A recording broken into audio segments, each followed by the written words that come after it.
Hello madams, welcome back to SR jewellers. So ఈ వీడియోలో ఏంటంటే మనకి కొబ్బరి బోండా ఆర్డర్ వచ్చింది కదా, షార్ట్లో ఆల్రెడీ పోస్ట్ చేశాను కదా.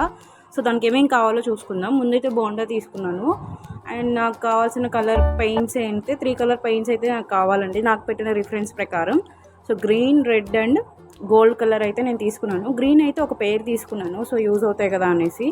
సో ఈ వీడియోలో ఏమేమి కావాలో చూద్దాము. So paints and stone lace, ball lace అయితే నేను 2 షేప్స్ తీసుకున్నాను, బిగ్ సైజు, స్మాల్ సైజ్ అనమాట. సో డిఫరెంట్గా ట్రై చేద్దాం అనేసి. సో ఎలా యూజ్ చేస్తానో వీడియోలో చూపిస్తాను మీకు. అండ్ దీంతోపాటు మనకి white colour kundans and gold colour kundans నాకు ఇచ్చిన రిఫరెన్స్ ప్రకారం ఏమేమి కావాలో నేనైతే అవి తీసుకున్నాను. సో కొన్ని గ్లూ వచ్చేసరికి అండ్ బ్రషెస్ కూడా నేను స్మాల్ బ్రషెస్ కూడా తీసుకున్నాను. సో డీటెయిలింగ్ వర్క్కి యూజ్ అవుతాయి కదా అనేసి. అండ్ దాంతోపాటు కొంచెం cutters, glitter pens and stick pen ఇవన్నీ తీసుకున్నాను, గ్లూ. సో మీకేమేమి కావాలో మీకు ఇచ్చిన రిఫరెన్స్ ప్రకారం మ్యాక్సిమం ఇవే ఉంటాయి అందరికీ. సో మార్క్ చేసుకోవడానికి పెన్సిల్ అయితే తీసుకున్నాను, లేదా నేను మార్కర్ కూడా యూజ్ చేస్తున్నాను. అండ్ సింబల్ డ్రా చేసుకోవడానికి పేపర్ తీసుకుంటున్నాను. పేపర్ హెల్ప్ తీసుకొని డ్రా చేసుకుంటాను. అండ్ ముందుగా బాండ్ని తీసుకునేటప్పుడే మనం ముందే సెలెక్ట్ చేసుకోవాలి పర్ఫెక్ట్గా ఉందా లేదా అనేది. అంటే వాళ్ళు ఇచ్చిన రిఫరెన్స్ ప్రకారం, అంటే నేమ్స్కి ఎటువైపు తీసుకుంటే బాగుంటుంది, షేప్ అనేది నీట్గా వస్తుంది.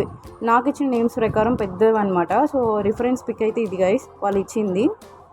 నేను కొన్ని చేంజెస్ అయితే చేశాను, అది ఏంటనేది లాస్ట్లో చెప్తాను మీకు, వీడియో ఎండ్ వరకు చూడండి.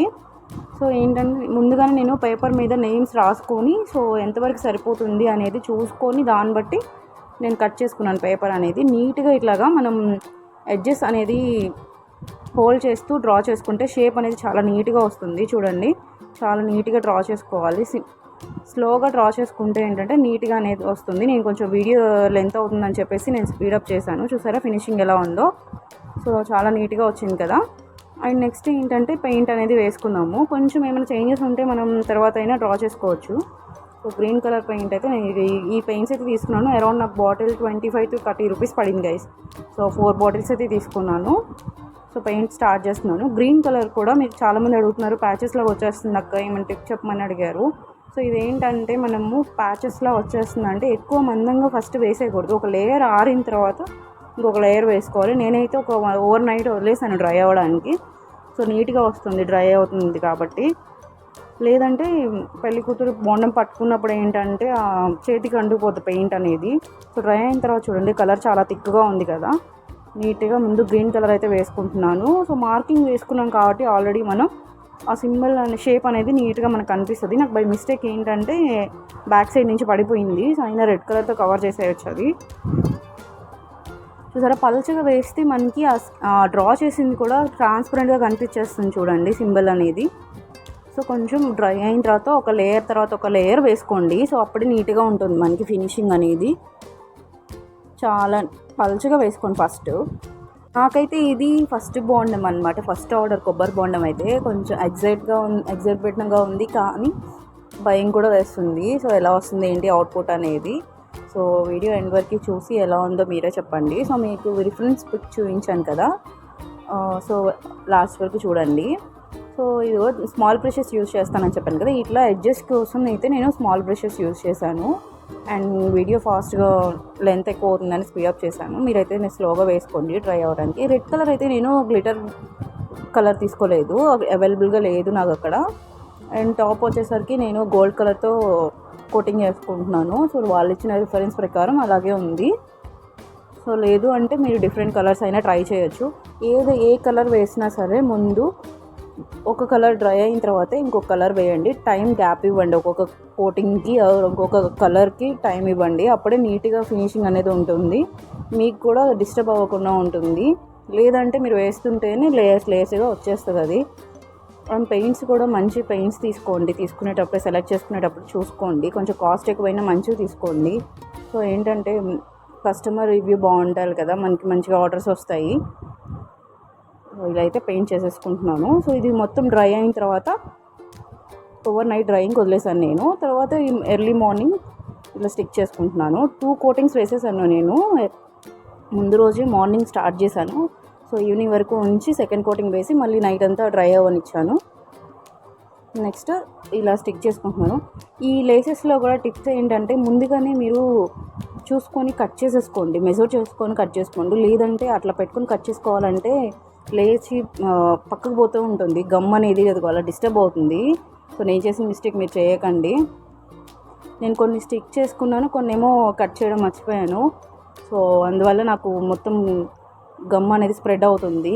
మీరు మాత్రం ముందే మెజర్ చేసుకొని కట్ చేసుకొని పెట్టుకోండి, ఫినిషింగ్ అనేది చాలా నీట్గా ఉంటుంది. ఈ గమ్ ఇలా వైట్గా కనిపిస్తుంది, డ్రై అయితే మీకు ఏం కనిపించదు, చాలా నీట్గా ఉంటుంది ఫినిషింగ్ అయితే. స్లోగా స్టిక్ చేసుకోండి, స్లోగా చాలా పేషెన్స్గా చేయాలి ఇది, లేదంటే మొత్తం డిస్టర్బ్ అవుతుంది. కలర్ చూసారా, డ్రై అయిన తర్వాత ఎంత డార్క్గా కనిపిస్తుందో, చాలా బాగుంది చూడడానికి.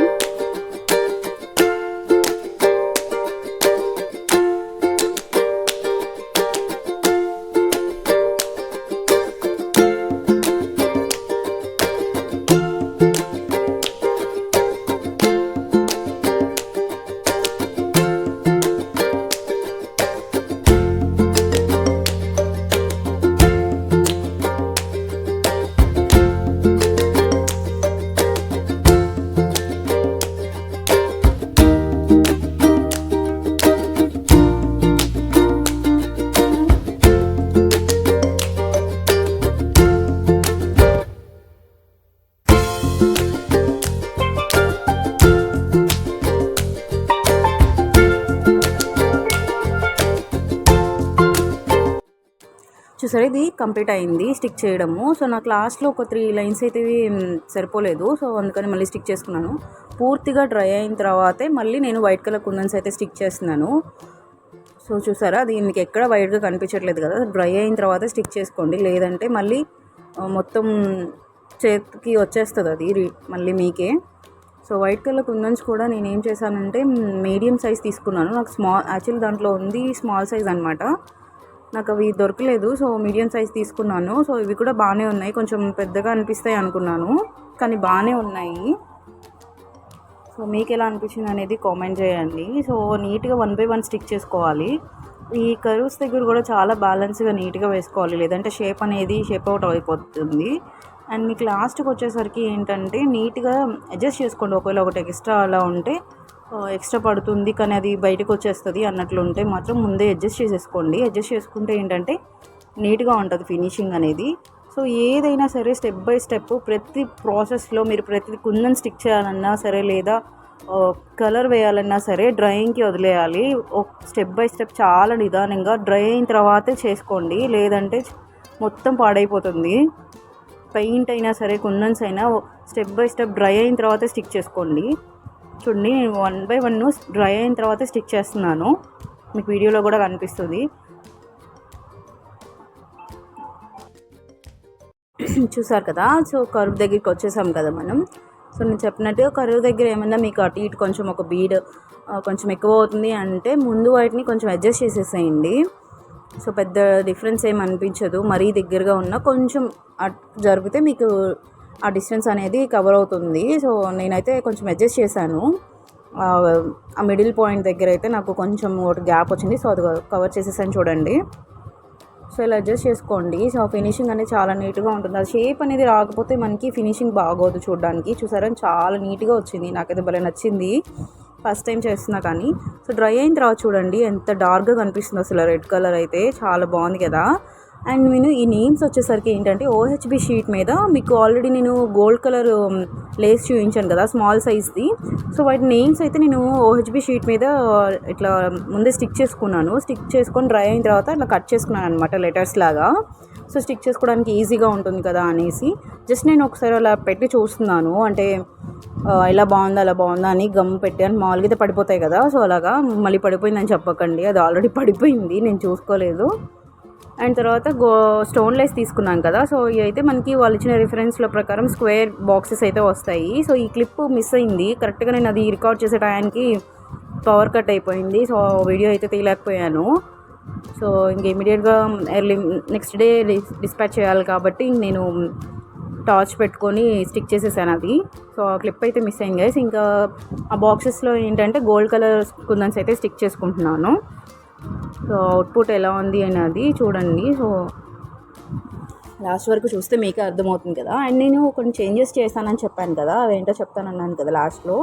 ఏంటి అంటే ఆ చేంజెస్ ముందైతే మీరు అసలు అవుట్పుట్ ఎలా వచ్చింది ఏంటి అనేది రిఫరెన్స్ పిక్ చూసి చెప్పండి. అసలు యాస్టీస్ అలాగే చేసామా లేదా అనేది కొంచెమన్నా దాని దరిదాపులోకి ఏమైనా వెళ్ళానా లేదా ఒకసారి చూసి చెప్పండి. సో నేను రిఫరెన్స్ పిక్ అయితే చూస్తాను. ఫైనల్ అవుట్పుట్ అయితే ఇది ఫైనల్ కాదు, వాళ్ళు పెట్టిన రిఫరెన్స్ ప్రకారం అలాగే ఉంది అది.